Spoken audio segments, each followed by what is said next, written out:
네, 안녕하세요 여러분들 반갑습니다. 대기업의 권혁철입니다. 제가 저번 영상에서 LS 에코에너지 에이토류 사업 어떻게 돼가고 있는지 담당자와 통화한 내용을 가지고 말씀을 드렸죠.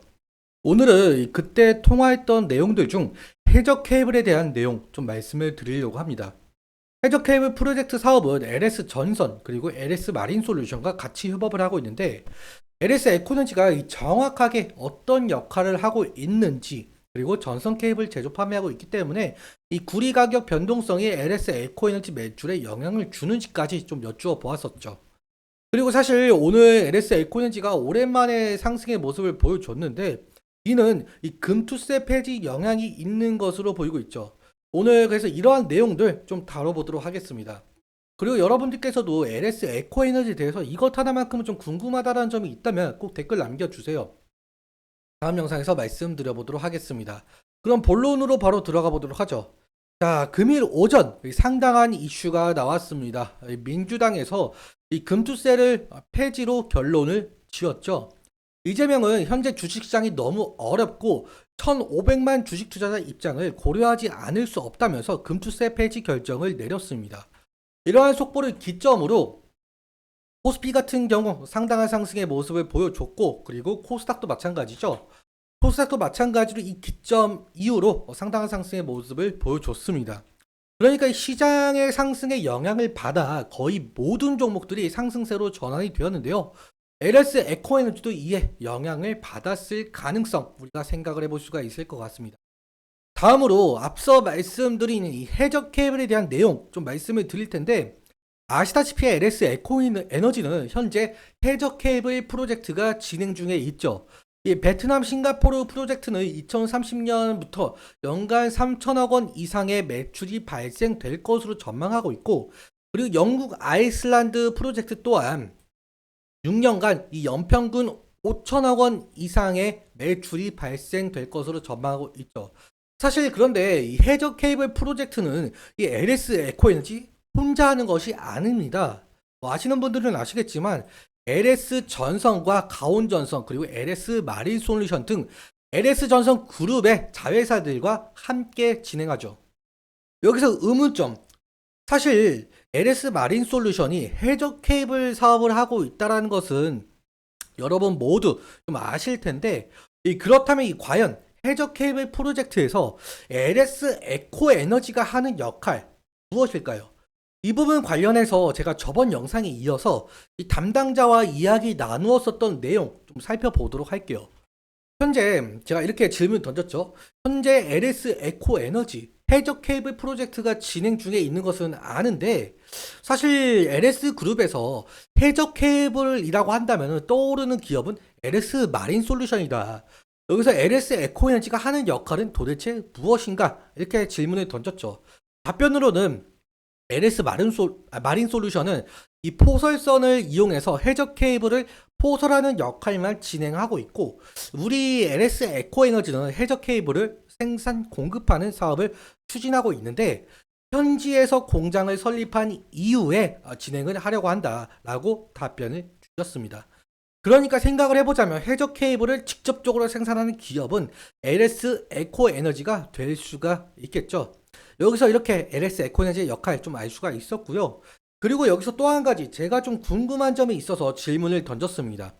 현재 AI 산업이 성장함에 있어서 이 전력 인프라망 구축으로 인해 전선에 들어가는 구리 가격 변동성이 상당하다.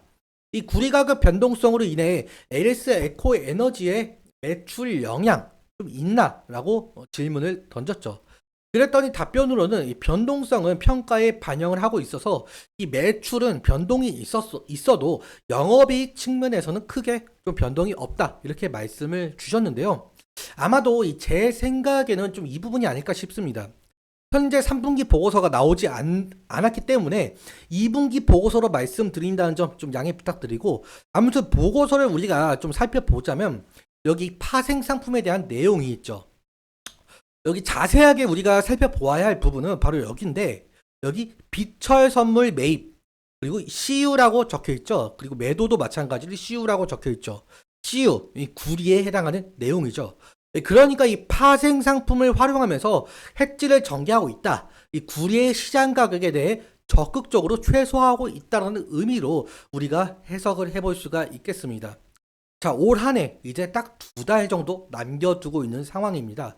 과연 LS 에코에너지가 4분기까지 좋은 실적을 이어서 내갈지 좀 지켜봐야 되겠죠. 여기까지 오늘 제가 말씀드리고 싶었던 내용이었고, 그럼 짤막하게 기술적인 측면 좀 살펴보도록 하죠. 자, 오늘 4.5%로 마감을 한 모습을 보이고 있는데, 앞서 말씀드렸다시피 이 금투세 폐지에 대한 영향이 좀 어느 정도 간 것으로 보이고 있어요. 분봉으로 함께 살펴보자면, 여기 이 금투세 뉴스가 나오고 나서 상승의 모습을 보여줬죠. 그렇기 때문에 제 생각에는 아무래도 이 금투세 폐지 영향이 좀 갔었다, 이렇게 말씀을 드릴 수가 있겠고, 그런데 지금 오늘 이 캔들을 보자면 이 20일 이평선과 10일 이평선을 돌파해주지 못하는 흐름을 보여주고 있어요. 제가 저번 영상에도 한번 말씀을 드렸을 거예요. 이 구간 가격 레인지가 저항 라인이 될 가능성이 상당히 높을 것 같다. 그래서 이 가격대를 좀 돌파를 해주는 것이 중요할 것 같다라고 말씀을 드렸는데, 결국에는 오늘도 이 금투세 폐지에 대한 이슈 상당함에도 불구하고 돌파를 해주지 못하는 모습, 그러니까 이 저항 구간을 강한 거래 대금을 통해서 조금 돌파를 해줘야 될 것 같습니다. 하지만 이 구간을 1차적으로 돌파를 하더라도 2차적인 저항대 라인이 좀 남아있다는 점 우리가 생각을 해봐야 될 것 같은데, 2차적인 저항대 라인 같은 경우는 이 구간을 우리가 생각을 해볼 수가 있을 것 같아요. 과거에도 윗꼬리가 달리면서 결국엔 돌파를 해주지 못하는 흐름을 가져왔거든요.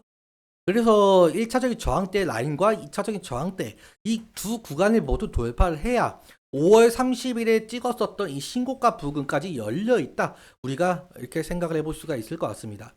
하지만 내일이나 내일 모레 이렇게 우리가 아직 미국 대선이라는 리스크 이벤트가 남아있는 상황이잖아요. 그렇다 보니까 하락했을 시에도 우리가 대응을 해야 될 것 같은데, 지지라인 같은 경우는 제가 과거에도 말씀을 드렸는데, 이 구간과 이 가격 레인지라고 말씀을 드리고 싶어요.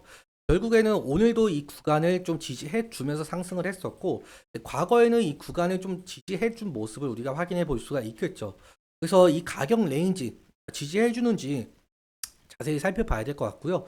만약에 이 가격대를 이탈하게 된다라고 한다면, 지금 이 구간하고 이 이격도가 상당하다 보니까 이탈 시에는 리스크적인 관리 해야 될 것으로 보이고 있습니다. 수급도 함께 살펴보도록 할게요. 오늘도 외국인이 좀 매수가 들어온 모습을 우리가 확인할 수가 있겠죠.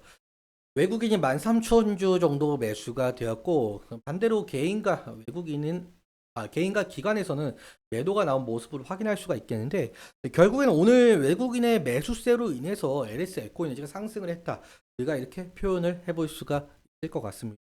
그렇기 때문에 이 외국인의 매수세와 그리고 기관의 수급, 이러한 것을 좀 지켜보는 것이 LS 에코에너지 중요 투자 포인트 중 하나가 될 가능성 상당히 높을 것 같다, 이 정도로만 말씀을 드리도록 하고요.